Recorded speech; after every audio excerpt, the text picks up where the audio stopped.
At exactly 8:46 a.m., an American Airlines plane flew into the North Tower of the World Trade Center. The plane had 76 passengers, 11 crew members, and 5 hijackers on board. At first, people thought it was a freak accident or a mistake by the pilot. This is a breaking news story, a serious news story. What? A plane has crashed, hold it, into the World Trade Center. You're kidding! The World Trade Center is on fire, which is What is going on? Really? Let me look out my window. It's the tallest. Just heard you say that John made out with Pamela Lee. Look out the window. You can see it, or you can. I don't see any fire. There's a fire at the World Trade It's Center. not It takes so long to happen. I'll call you back. Right, but I know. I'm always amazed. Because, a plane once crashed in the 40s. A plane crashed right into the Empire State Building, like right in. Right. What kind But of plane? what kind of plane? Was it a private, stupid plane? I don't have any more details. I'm following this story. I hope this wasn't one of those, terrorist kamikaze attacks. But at 9:03 a.m., another plane, Flight 175, crashed into the South Tower. It became clear that this was no freak accident or mistake. America was under attack. That's two different buildings. They Look are at that, two Howard. buildings, and that is lower. So it's a terrorist attack, isn't it? That's what they're saying. It's got to be. Somebody just called in Oh, with that. my goodness. Oh, no. A second plane might have crashed, and a second building is on fire. What?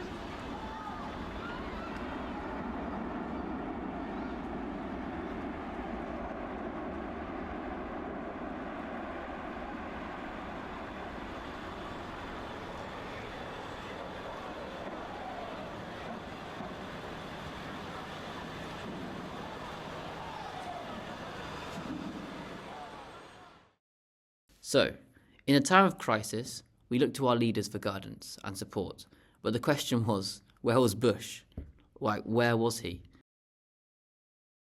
R. Yes, R. Sound it out. Get ready. He was in a school in Florida, reading with some children about a pet goat, and is seemingly enjoying the occasion thoroughly. But at 9:05 a.m., he was told that the plane had hit the World Trade Center. And suddenly his face changed. He did nothing but simply sat there thinking for 9 minutes.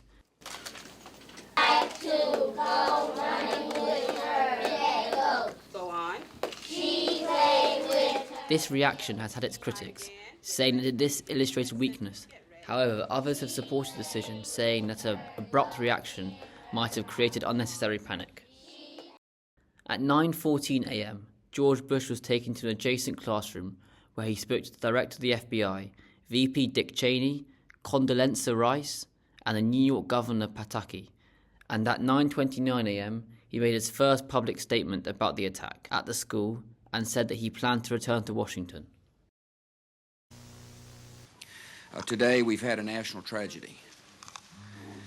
2 airplanes have crashed into the World Trade Center in an apparent terrorist attack on our country. At 9:37 a.m., the third plane, Flight 77, crashed into the Pentagon, killing all people on board and 125 Pentagon personnel. As a response to this, Operation Yellow Ribbon came into effect, where US airspace was completely shut down and all civilian aircraft were ordered to land at the nearest airport. At 9:59 a.m., something unprecedented happened. The South Tower collapsed within 10 seconds to a pile of rubble, crashing hundreds of civilians, workers and firemen.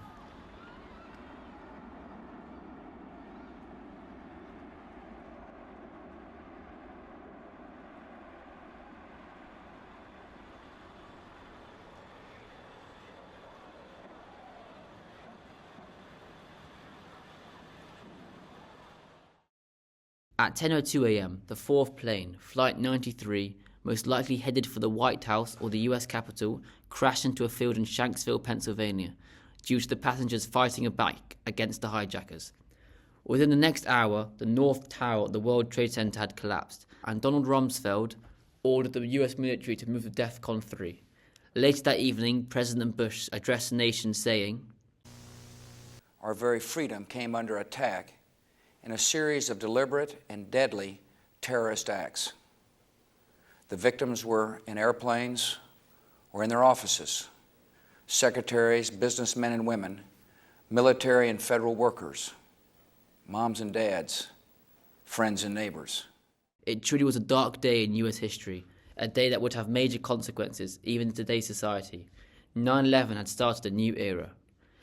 There have been many conspiracy theories about the events of 9/11 and why the towers collapsed. One such theory is that the US government orchestrated these attacks. But if you want me to do a video talking about all these theories, then let me know in the comments below. In the aftermath, George W. Bush's approval rating soared to 86%, and within 26 days, US forces had invaded Afghanistan, targeting Osama bin Laden and Al-Qaeda. This started a war of terror, which would last for 20 years, where more than 2,400 US troops lost their lives, as well as 46,000 Afghan civilians. Joe Biden would eventually pull the troops out in 2021 in a very botched manner, and the Taliban would basically take power that same day, leading many to ask, what was it all for? All those trillions of dollars and all those casualties, for what? For the Taliban to retake control and to destabilise the country again?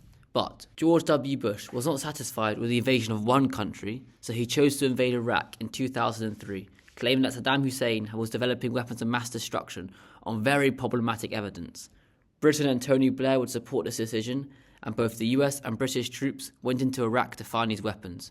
But, of course, they did not exist, and so they came back home looking very guilty. Saddam Hussein was captured and killed, but Iraq fell into chaos. Furthermore, this invasion destabilised the Middle East, leading to the rise of ISIS. But, while the USA was waging war abroad, George Bush was concentrating on something else completely: perfecting his golf swing. We must stop the terror. I call upon all nations to do everything they can to stop these terrorist killers. Thank you. Now watch this drive. He couldn't get enough of this golf whilst Americans are dying in the deserts of the Middle East. In America, air travel would never be the same again. In response to 9/11, the government created the Transportation Security Administration, or TSA, with much stricter measures within airports.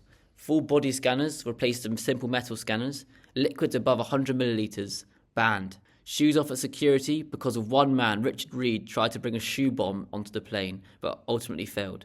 100% of all checked baggage was to be checked by x-rays, and the reinforcement of cockpit doors to ensure attackers could not enter. Furthermore, in November 2002, the Homeland Security Act was passed, creating the Department of Homeland Security, responsible for everything related to national security, to coordinate intelligence, law enforcement, and emergency response to prevent another 9/11. But this department quickly expanded its role, getting involved in immigration enforcement, cybersecurity, and domestic counterterrorism. It had its supporters stating that it was a necessary shield to future threats. However, people criticised its governmental overreach. But security came at a cost.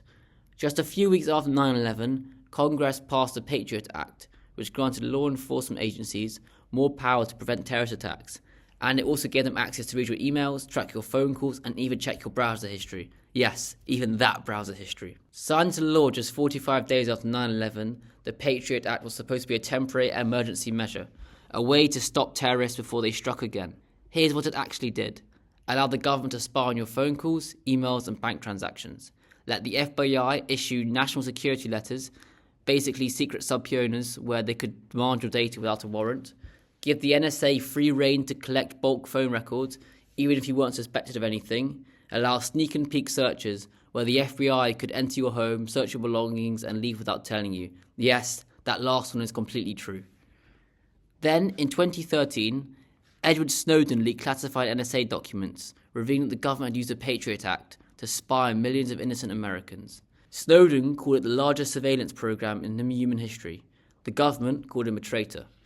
By 2015, public backlash forced Congress to partially roll back the Patriot Act, replacing it with the USA Freedom Act, which, despite its name, still allowed for a lot of spying, just with slightly more oversight.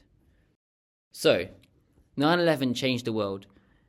It reshaped American policy, airport security, government surveillance, and even daily life. It sparked wars and lasted decades, expanded the powers of the US government, and led to new fears about privacy and civil liberties.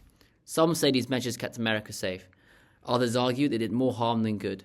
But one thing is certain: the world we live in today was shaped by the events of that single morning.